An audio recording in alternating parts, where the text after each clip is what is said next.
In the shadow of the storm, a wounded wild Mustang appears.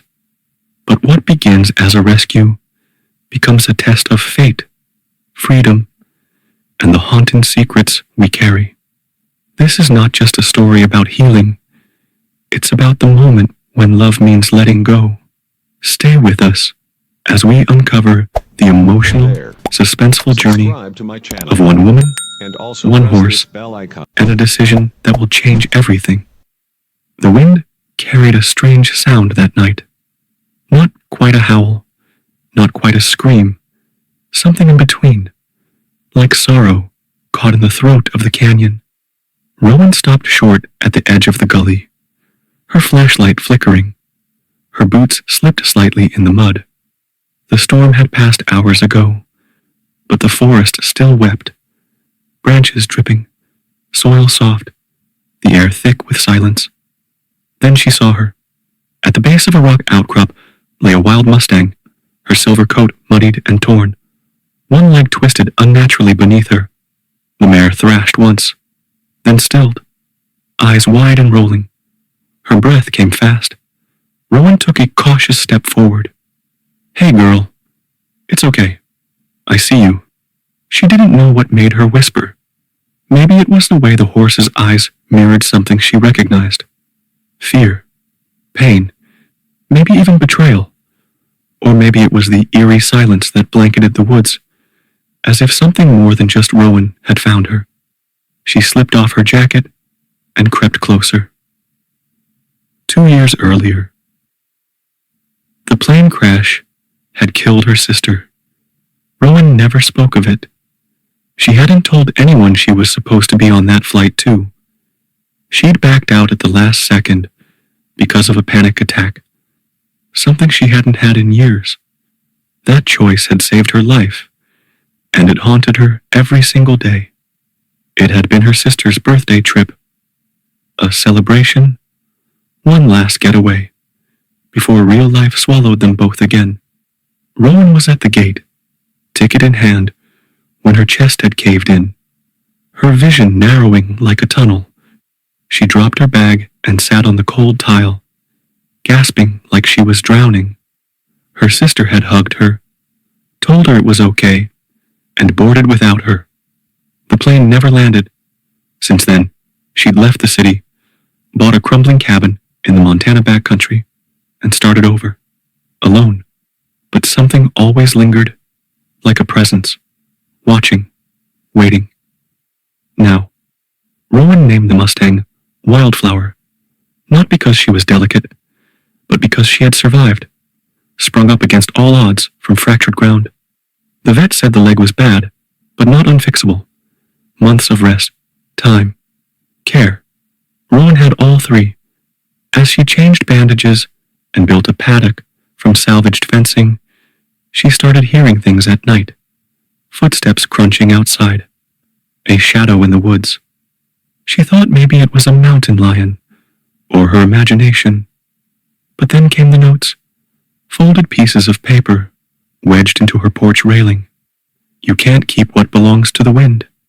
She burned the first one. Then came the second. Days later.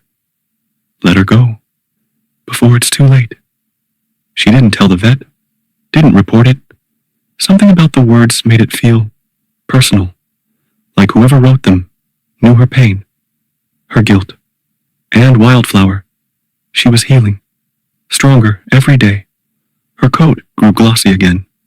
She'd nuzzle Rowan's shoulder, breathe in her scent, follow her around like a silent guardian. They were healing each other. But Rowan noticed something else too. Wildflower would freeze suddenly, ears flicking towards something Rowan couldn't hear.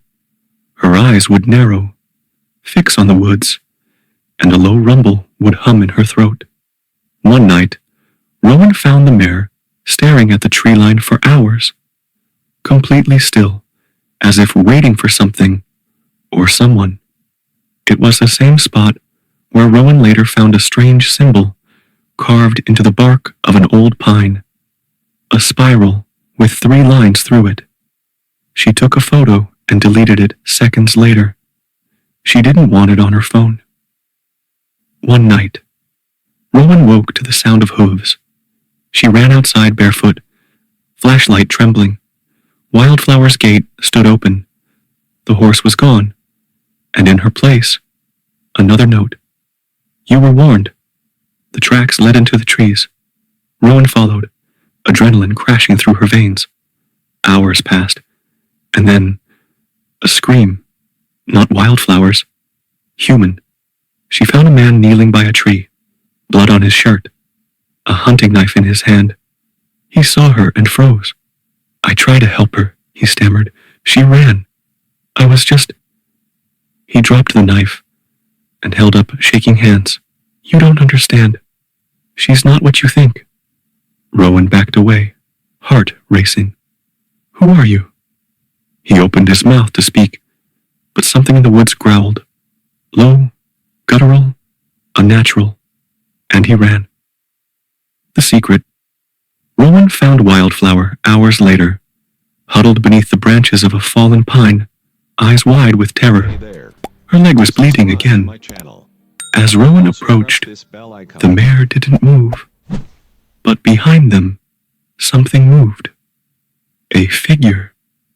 Not the man from before. A woman. Older. Wearing a black oilskin coat. Her eyes gleamed. That horse, she said, is cursed. Rowan stepped between her and Wildflower. She's not cursed. She's just hurt. No, the woman said softly. She's the wind's daughter. She brings death when she's caged. Rowan stared. Everyone who tries to keep her, they die. Accidents. Fire. Illness. She was meant to run. Rowan shook her head. That's just superstition. You dream of your sister, the woman whispered. You hear her voice. You think the crash was your fault. Rowan went cold. How do you know that? But the woman was gone. The breaking point. That night, Rowan locked Wildflower's gate and stayed up with a shotgun beside her bed. Thunder rolled. At 3:12 a.m., fire erupted in the shed. She ran barefoot into the storm, rain and smoke mixing. She tore open the paddock, screaming Wildflower's name. The horse galloped into the dark. Rowan tried to save something. Her sister's journal, kept in a cedar box under the workbench. She rushed inside, flames licking the ceiling, heat swallowing the walls. She grabbed the box, nearly collapsing as she escaped. When dawn came, the shed was ash, and Rowan knew what she had to do. Letting go. She tracked Wildflower one last time, found her by the high ridgeline, overlooking the valley where the wind never stopped moving. She didn't cry. She walked up, pressed her forehead to Wildflower's, and whispered, Go. You don't belong to me. You never did. Wildflower looked back once, and then she ran, silver mane streaming like lightning across the hills. 6 months later, Rowan rebuilt the cabin, stronger this time. She let people back in. A vet named Callan, who stayed longer than needed. He brought laughter, stories, and slowly, Rowan learned how to answer the phone again, how to smile without guilt. Then came the foal, a tiny creature with a fiery coat and eyes like storm clouds, found abandoned near the same ridge where Wildflower had vanished. Callan said it was a miracle. Rowan raised it herself, named her Ember. One evening, she helped Ember stand for the first time. The foal trembled, legs unsure, and Rowan knelt beside her. You've got this, she whispered. You come from the wind too. Callan watched from the porch. She's got your stubborn streak. Rowan smiled. Good. Sometimes, she still walked the ridge, brought a Wildflower in her pocket, and left it tucked in a crevice of stone.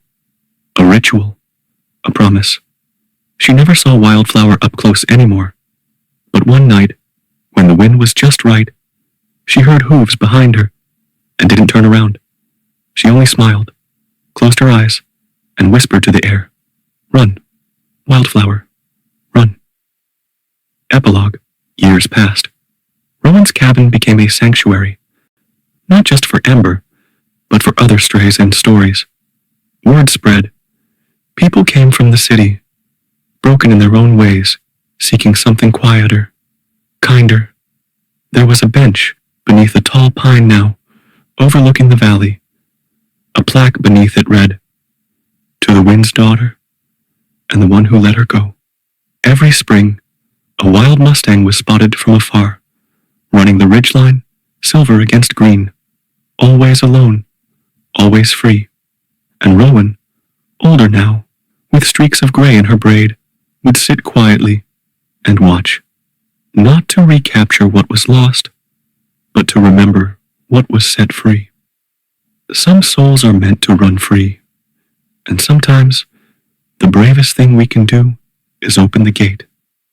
If this story moved you, don't forget to like, subscribe, and share it with someone who needs a little wildness and a little healing in their life.